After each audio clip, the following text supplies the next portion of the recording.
بسم اللہ الرحمن الرحیم۔ السلام علیکم ناظرین، آپ دیکھ رہے ہیں امان ٹی وی یوٹیوب چینل۔ خبر شامل کرنے سے پہلے گزارش ہے ہمارے چینل کو سبسکرائب کر لیں، ویڈیو کو لائک کریں، بیل آئیکن کو پریس کریں تاکہ ہر نئی آنے والی خبر کا نوٹیفیکیشن بر وقت آپ تک پہنچ سکے۔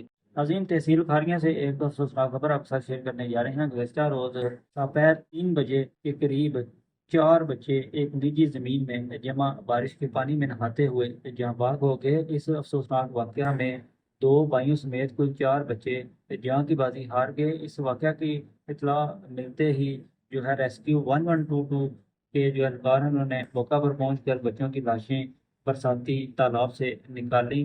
ہلاک بچوں کی شناخت محمد وقاص، سمیع اللہ، محمد علی اور علی حسن کے نام سے ہوئی ہیں، جن کی عمر 9 سے 16 سال کے درمیان بتائی جا رہی ہے۔ اس واقعہ کے بعد ضلعی انتظامیہ اور تحصیل انتظامیہ، جن میں assistant commissioner Kharian, deputy commissioner Gujrat, D P O Gujrat اور دیگر انتظامیہ کے اعلیٰ افسران ہیں، فوری طور پر جگہ پر پہنچے اور جہاں بحق بچوں کے گھر والوں اور لواحقین سے اظہار افسوس کیا۔ اس افسوسناک واقعہ پر سابق ایم این اے چودھری عابد رضا کوٹلا نے بھی افسوس کا اظہار کیا اور انہوں نے دعا کی کہ اللہ تعالیٰ چاروں بچوں کو جنت الفردوس میں جگہ عطا فرمائے اور جو ان کے لواحقین ہیں انہیں صبر جمیل عطا فرمائے۔ اگلی ویڈیو تک کے لیے دیجیے اجازت۔ اللہ حافظ۔